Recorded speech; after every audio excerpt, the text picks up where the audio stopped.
다누리 텔레비전. 다문화 사회. 이익인가 손해인가.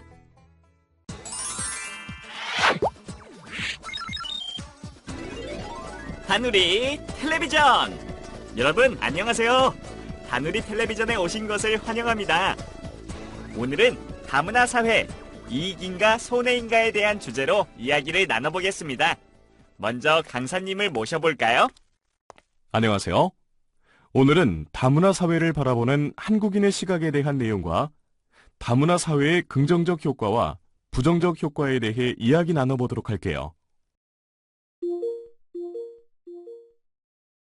그럼 여러분이 달성할 학습 목표를 좀 더 자세히 살펴보도록 합시다. 이번 학습을 통해 여러분은 다문화 사회를 바라보는 한국인의 시각을 비판할 수 있고 다문화 사회의 긍정적 그리고 부정적 효과에 대해 설명할 수 있습니다.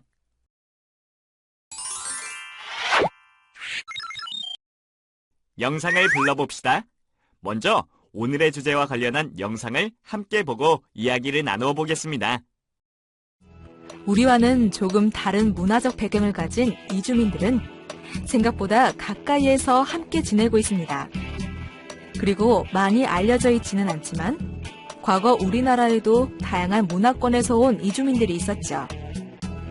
역사 속에서 찾아볼까요? 우리나라 초대 대통령이었던 이승만 대통령의 영부인은 오스트리아 출신의 프란체스카 여사였습니다. 그리고 우리나라의 국가인 애국가를 만든 작곡가 아니테 선생님의 부인인 로리타 안여사도 스페인 출신이었어요. 스페인에서 별세한 로리타 안여사는 그녀가 희망한 대로 남편이 잠든 한국의 국립현충원에 함께 잠들게 되었죠. 옛날에 한국 사회도 같은 피부색, 같은 얼굴 모양, 같은 머리 색깔의 사람들만 살고 있던 곳은 아니죠. 최근에 들어서는 더욱더 다양한 문화와 이유를 가진 이주민들이 우리의 새로운 이웃이 되고 있습니다. 2015년 1월 기준으로 현재 한국에 살고 있는 이주민은 약 174만 명이에요. 그러면 이러한 이주민들은 구체적으로 어떠한 이유와 경로를 통해 한국에 오게 되었을까요? 다양한 이유와 경로로 많이 들어오고 있지만 먼저 일을 하기 위해서 들어온 외국인 근로자의 비율이 가장 높습니다.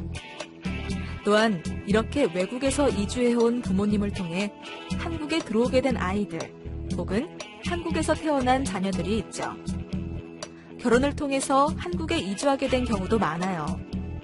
우리나라에서 결혼하는 12가정 중에 한 가정은 국제 결혼이라고 할 수 있습니다. 다문화 가정의 가족들이 한국 생활에 익숙해지고 한국 문화에 많이 노출되는 동안 경험할 어려움 역시 우리 생각보다 더 다양할 수 있습니다. 내 이야기를 터놓고 고민을 의논할 수 있는 상대가 없어서 그리고 주변의 사회적 관계가 없어서 외로움을 느낄 수도 있습니다. 이러한 다문화 가족의 증가 추세는 우리 사회의 저출산, 고령화, 그리고 세계화로 인해 지속될 것 같습니다. 그렇다면 다문화 사회를 바라보는 우리 사회의 시각도 달라져야 하고 그들이 겪고 있는 어려움도 함께 고민하고 해결해야 할 부분이겠죠? 이주민이 아니라 멀리 혹은 가까이에 있는 새로운 이웃들로 따뜻하게 바라보았으면 합니다.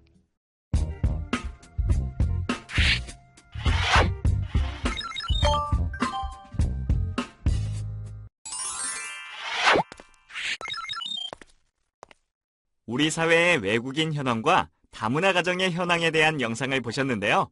시청자 여러분들은 어떻게 생각하시나요? 맞아요.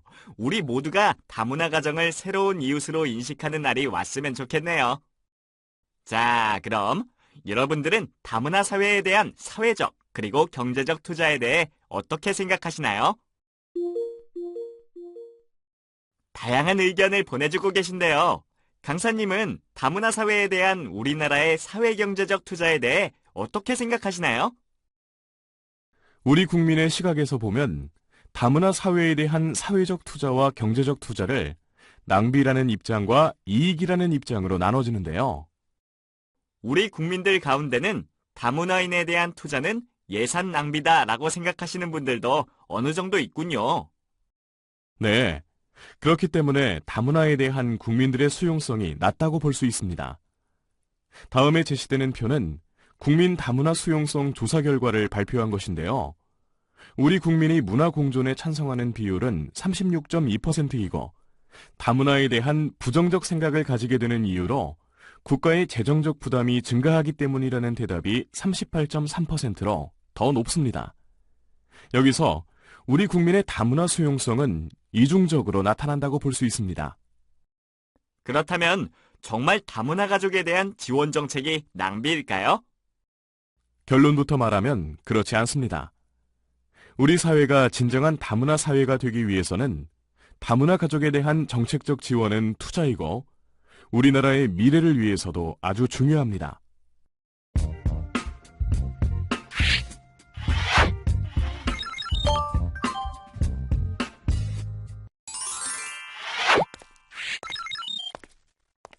이번엔 시청자 여러분께 질문 나갑니다. 미래 사회를 예측하는 한 명의 학자가 2018년에는 잠재 성장률 마이너스로 예측되는 땡땡땡과 땡땡땡의 재앙이 시작된다고 말했는데요. 자, 여러분 댓글 주세요. 여러 의견들을 주셨군요. 강사님은 이 학자의 예측에 대해 어떻게 생각하시나요? 저도 그렇게 생각하는데요. 시청자 여러분이 주신 댓글처럼 통계청 인구 추계에 따르면 저출산과 고령화가 심각해지면서 우리나라는 2017년부터 인구가 감소하고 2018년에는 65세 노인 인구가 전체 인구의 14%에 해당하는 노령 사회에 진입할 것으로 예상되기 때문입니다. 통계청의 인구 추계 자료를 보시면 1960년, 1990년, 2010년, 2050년이 됨에 따라 급격히 노령 인구가 증가하고 있는 인구 구조가 되고 있습니다. 자료를 보니까 2050년이 되면 60세 이상인 노인 인구가 전체 인구의 46%에 이르네요. 네, 일명 60세 이상 인구가 46%의 재앙적 역피라미드 인구 구조가 될 것이라고 말한답니다. 점점 노인 인구가 많아지는 것이 저출산이 원인인가요? 저출산도 있고 2015년부터 베이비붐 세대가 은퇴를 하기 시작하는 것도 한몫했죠.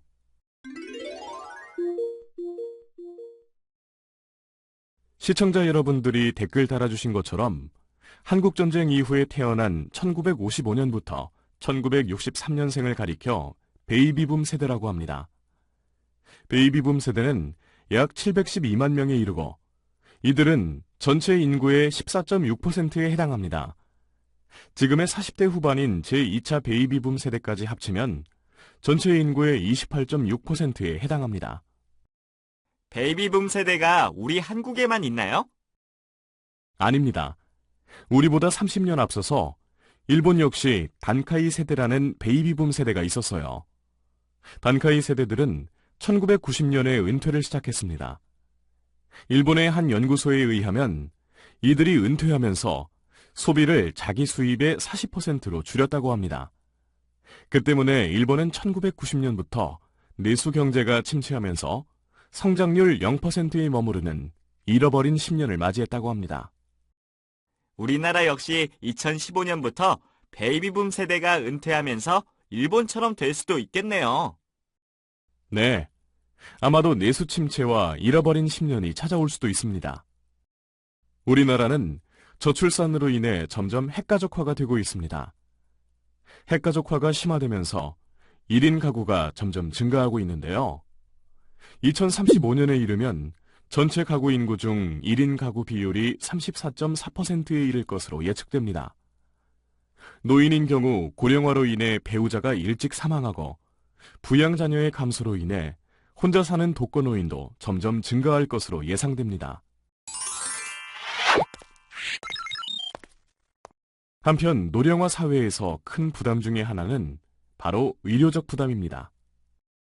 특히 자신과 가족에게 가장 큰 부양 부담을 주는 질환으로는 치매인 것 같아요. 네, 맞습니다. 2015년 현재 65세 이상 치매 유병률은 9.8%로 노인 100명당 약 10명이 치매 질환이 발생하고 있습니다. 2050년이 되면 노인 100명당 15명이 치매 환자가 될 것으로 예측되고 있습니다. 무엇보다 이 때문에 발생하게 되는 의료비 부담은 정말 심각합니다. 2012년 건강보험정책연구원이 발표한 연구에 따르면 2060년에는 우리나라 국민건강보험 재정 적자가 약 132조 원으로 추정됩니다. 2013년에 우리나라 65세 이상 노인 인구는 1년에 1인당 322만 원의 의료비를 사용했고, 이는 전체 인구 102만 원의 약 3배 정도 높습니다. 이러한 급격한 노인 의료비 증가는 세대 갈등을 증폭시킬 수 있을 것으로 우려됩니다. 일본의 유명한 여배우 오오하라 레이코 씨를 아시나요? 고독사로 사망한 지 3일 만에 발견되어 일본 국민들이 모두 놀란 일이 있었습니다.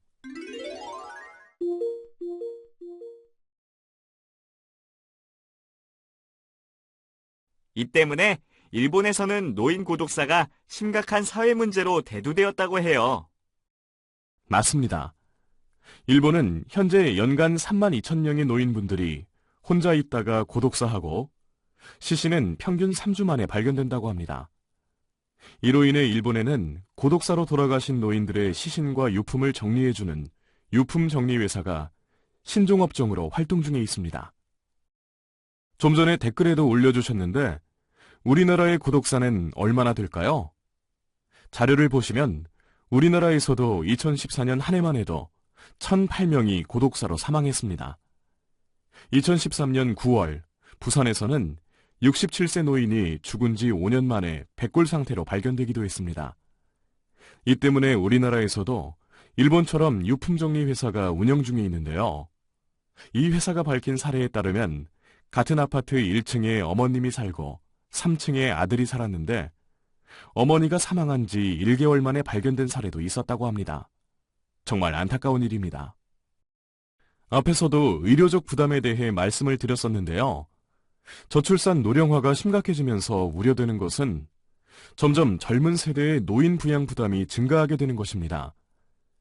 2013년 통계청 자료에 따르면 2050년이 되었을 때 15세에서 64세까지 생산 가능 인구 1.2명이 65세 이상 노인 1명을 부양해야 한다고 합니다. 그런데 15세부터 생산 가능 인구라고 하지만 우리 사회에서 15세부터 일하는 사람이 있을까요? 맞습니다. 바로 여기에는 함정이 있는 거죠. 대부분 20대 후반에 취업을 하고 본격적인 생산활동 인구가 됩니다. 또한 우리나라 2015년 평균 은퇴 연령이 53세입니다. 대기업에서는 40대 후반이면 명예퇴직을 하는 경우가 많습니다. 그래서 실제 핵심 생산 가능 인구는 훨씬 적은 수치입니다. 그래서 20대 후반부터 40대 후반까지를 핵심 생산 가능 인구라고 하는데 그 숫자로 노인 부양 인구를 보면 65세 노인 1.64명을 젊은 세대가 부양해야 하는 상황입니다. 이처럼 노령화는 젊은 세대의 노인 부양 부담을 급격히 증가시켜 세대 갈등의 우려가 커지고 있는 현실입니다.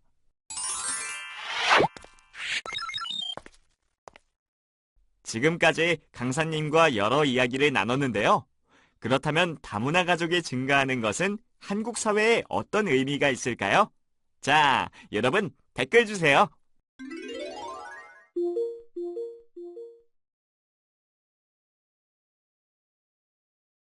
(2050년이) 되면 우리나라 다문화 가족은 약 216만 명에 이를 것으로 예상되고 이는 전체 인구의 5.11%에 해당됩니다.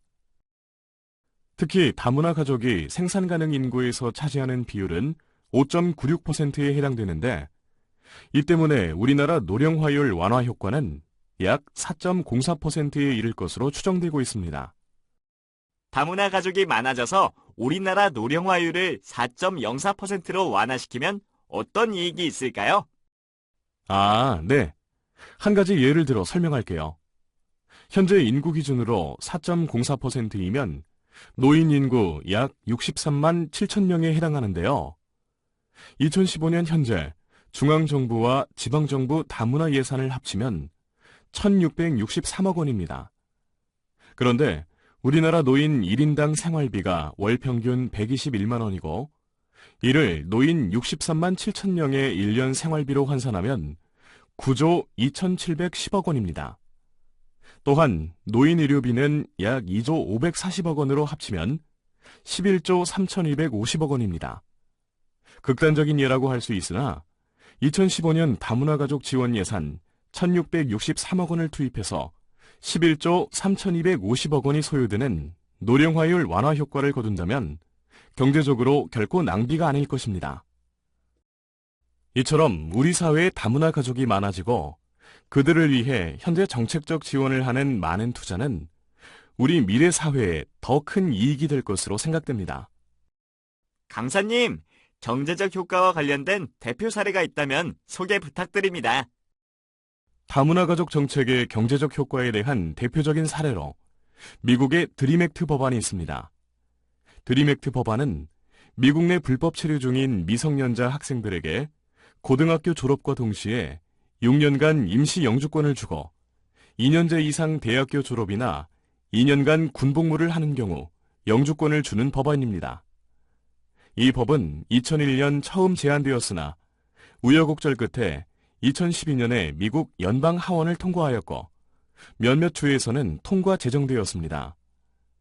오바마 행정부에서는 본 법안의 통과를 찬성하고 2013년 8월 행정명령으로 일정 자격을 갖춘 청소년들을 대상으로 추방 유예 조치를 한 바 있습니다. 이 법은 경제적으로 긍정적 효과가 기대되고 있습니다. 실제로 미국 뉴욕주의 경우 이 법안에 따른 소요 예산이 1,700만 달러인데 이는 뉴욕주 예산의 2%에 해당된다고 합니다. 이 법에 따른 예산 소요는 뉴욕주 납세자가 1년에 약 1달러 34센트만 더 부담하면 된다고 합니다. 이 부담액은 피자 한 조각 가격도 안 된다고 합니다. 그러나 이 법을 통해 돌아오는 혜택은 정말 클 것으로 예상됩니다. 미국에서 대학을 졸업하게 되면 1인당 연간 소득이 약 2만 5천 달러로 증가한다고 합니다. 만약 약 5만 명의 불법 체류자 자녀들이 이 법의 혜택으로 졸업한다고 가정하면 경제적 창출 효과 329억 달러에 이르고 일자리 창출도 140만 개 이상 될 거라는 예측이 있습니다. 다문화 사회로 인한 긍정적 효과가 대단하다는 걸 느낄 수가 있네요. 2010년 외국인 노동자 총생산과 부가가치 유발 효과에 대한 연구 결과에 따르면 외국인 노동자 1인당 생산 효과가 5,910만 원이고 부가가치 창출 효과는 1,960만 원이라고 합니다. 이를 전체 금액으로 환산하면 39조 9,464억 원의 생산 유발 효과와 13조 2,068억 원의 부가가치 유발 효과가 있다고 합니다. 이는 2010년도 우리나라 전체 예산 293조의 18.1%에 해당하는 큰 수치입니다. 강사님의 설명을 들으니 우리나라에 와 있는 외국인 근로자들은 우리 경제와 사회에 큰 이익과 더불어 긍정적 효과를 내고 있네요. 그렇습니다. 나아가 우리 사회가 다문화적 가치를 수용하고 다양한 가치를 만들어내면서 국제적 교류에 필요한 다문화적 감수성을 갖춘 유능한 인재 집단을 양성하여 이를 활용하면 국가 경쟁력 또한 향상될 수 있습니다. 시청자 여러분의 댓글처럼 우리 사회가 풍요로운 다문화 사회가 되면 단순히 경제적 가치로 환산할 수 없는 더 큰 이익이 될 수 있을 것으로 생각됩니다.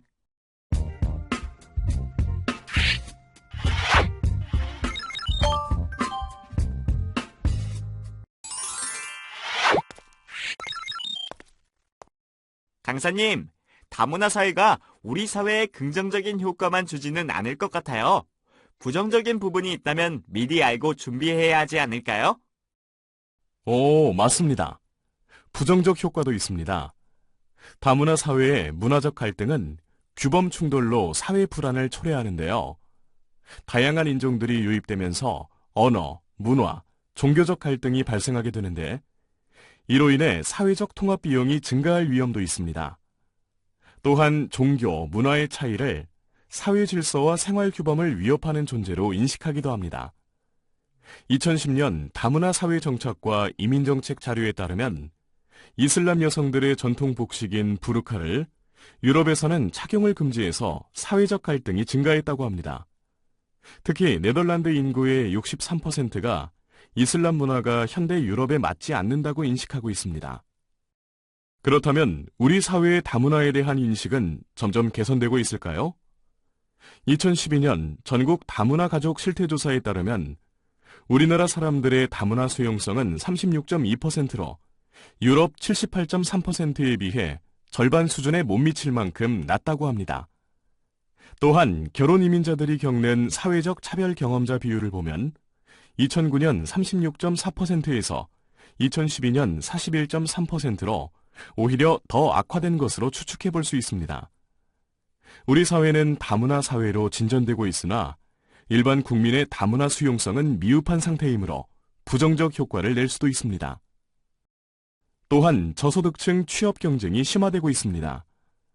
저소득층, 비숙련 노동시장에서 외국인 근로자와 국내 근로자 간의 일자리 경쟁이 심각해질 수 있습니다. 한 가지 예로 우리나라 건설 노동 현장의 90% 정도를 외국인 근로자가 잠식하면서 우리나라 건설 노동자들의 사회적 불만이 높아지고 있는 실정입니다. 저소득층 취업 경쟁도 문제네요. 근데 다문화 가족이 고립과 소외, 그리고 일반인의 부정적 인식들로 사회적 문화적 갈등 및 인종차별을 경험하면서 적절한 지원을 받지 못한다면 더 부정적 효과가 생기지 않을까요? 네, 당연히 더 부정적 효과가 생기죠. 2012년 전국 다문화 가족 실태조사 그래프를 보시면 조사에 응답한 다문화 가족 중 약 40%의 월 소득이 월 200만 원 이하입니다. 전국 다문화 가족이 사회 적응에 실패하는 경우 빈곤 계층으로 전락하여 오히려 더 큰 사회 경제적 부담으로 작용할 수도 있습니다. 다문화 사회의 부정적 효과 중에 가장 큰 문제는 사회적 차별인데요. 2012년 전국 다문화 가족 실태조사 설문조사에서 실제로 다문화 가족 청소년의 학업 중단 사유에 대한 응답의 결과는 친구와 선생님과의 관계 때문에 학교를 그만두는 경우가 23.8%로 적지 않다고 합니다. 인성이 형성되는 학교에서부터 올바른 다문화 가족에 대한 인식을 심어줘야 할 것입니다. 다문화 사회의 부정적 효과에 대해 정리를 하면 사회적, 문화적 갈등에 따른 인종차별로 다문화 가족에 대한 적절한 지원이 없어지고 다문화 가족의 가족 기능이 약화되면 사회 적응에 실패하는 경우가 발생합니다. 이들은 저소득층으로 전락하여 국가 전체적으로 복지 비용이 증가할 우려가 커지게 됩니다. 따라서 지금 적극적인 다문화 가족 지원 정책을 통해서 다문화 가족의 건강과 기능을 강화함으로써 우리 미래 사회에 긍정적 효과를 가져올 수 있도록 노력하는 것은 무엇보다도 중요한 과제라고 할 수 있습니다. 강사님, 결혼 이민자의 사회 통합 지연에 따른 가족 기능의 약화에 대해 좀 더 설명해 주세요. 다문화 가정의 사회 통합이 지연되면 그에 따라 이혼율 증가 등으로 이어져 가족 기능이 약화될 우려가 있습니다. 실제로 다문화 가정의 이혼 및 별거 사유를 보면 가장 큰 원인으로 성격 차이나 배우자 갈등의 개인적 이유가 높게 나타납니다. 이는 가족 기능을 강화시킬 수 있는 가족 통합 프로그램이 많이 필요함을 간접적으로 시사합니다. 또한 부부 갈등의 상당한 부분은 경제적 어려움에서 출발한다고 볼 때 다문화 가정을 사회적으로 통합할 수 있는 경제적, 사회문화적 환경을 조성하는 것이 무엇보다도 중요하다고 볼 수 있습니다. 이러한 가족 기능 강화와 경제적 지원 등이 없는 경우 다문화 가정의 사회 통합이 지연되고 다문화 가정 기능 약화로 이어져 더 큰 사회적 부담으로 작용할 수 있습니다. 1996년 겨울 어느 날이었습니다. 경기도 광주의 산업도로 옆 버스 정류장에서 얼굴빛이 검은 외국인 청년 2명이 온몸을 덜덜 떨며 웅크리고 있었죠. 매서운 바람에 굽은 등을 펴지도 못한 채 사나운 바람에 손도 발도 꽁꽁 얼어 있었고 얼굴도 들 수 없을 만큼 추운 날이었습니다. 차가운 바람이 몰아치는 겨울인데도 두 사람은 가을 옷차림이었습니다. 한 운전자가 그 앞을 지나치다가 청년들을 불렀습니다. 그는 한국의 NGO 단체인 지구촌 사랑나눔의 김혜성 대표였습니다. 김혜성 대표는 눈에서만 가는 생명의 빛이 보여 안타까운 마음에 두 청년을 차에 태우고 가서 따뜻한 밥을 사 먹였습니다. 추위에 얼고 배고픔에 지쳤던 청년들의 얼굴에서 평화로운 미소가 번졌습니다. 그때 도움을 받은 스리랑카 청년 중 한 사람이 2010년 스리랑카 대통령인 마힌다 라자팍세의 조카였습니다. 대통령이 된 마힌다 라자팍스는 고마움의 표시로 암수코끼리 한 쌍을 한국으로 보낸 것입니다. 2010년 9월 스리랑카에서 아기 코끼리 가자바와 수겔라가 한국에 오게 되었고, 스리랑카 정부는 황금 원숭이 및 이구아나 등 희귀동물 40여 종 153마리도 함께 한국에 기증했습니다. 당시 서울대공원에는 모두 9마리의 코끼리가 있었습니다. 이 중 암코끼리는 2마리뿐인데 각각 45세와 28세로 나이가 많아 이 코끼리들이 제대로 새끼를 갖기 어려워 앞으로는 동물원에서 아이들이 코끼리를 볼 수 없을지도 모른다는 우려가 있었습니다. 그 전에부터 서울대공원은 코끼리를 구하러 나섰지만 코끼리를 구할 수 없었어요. 왜냐하면 코끼리는 멸종위기에 처한 야생동식물종의 국제거래에 관한 협약에 따라 사고 팔 수 없는 멸종위기 동물에 속하기 때문입니다.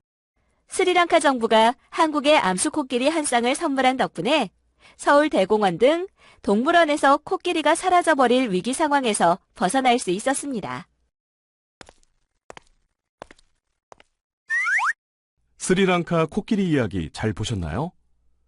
어떤 철학자는 남을 돕는 이타주의는 확장된 이기주의라고 했습니다. 타인을 돕는 것은 결국 나를 돕는 것이라고 말합니다. 다문화 가족들을 지원하고 돕는 것은 결국 우리 자신과 우리 사회의 미래를 위한 것임을 기억하고 더 적극적인 다문화 정책이 필요합니다.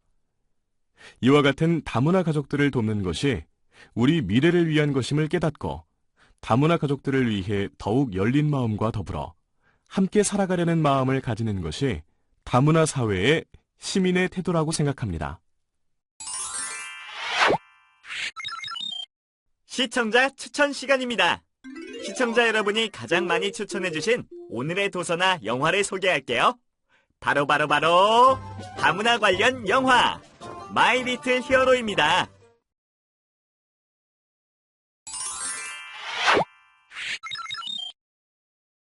오늘 살펴본 주요 핵심 사항을 숙지한 후 학습을 마무리하시기 바랄게요.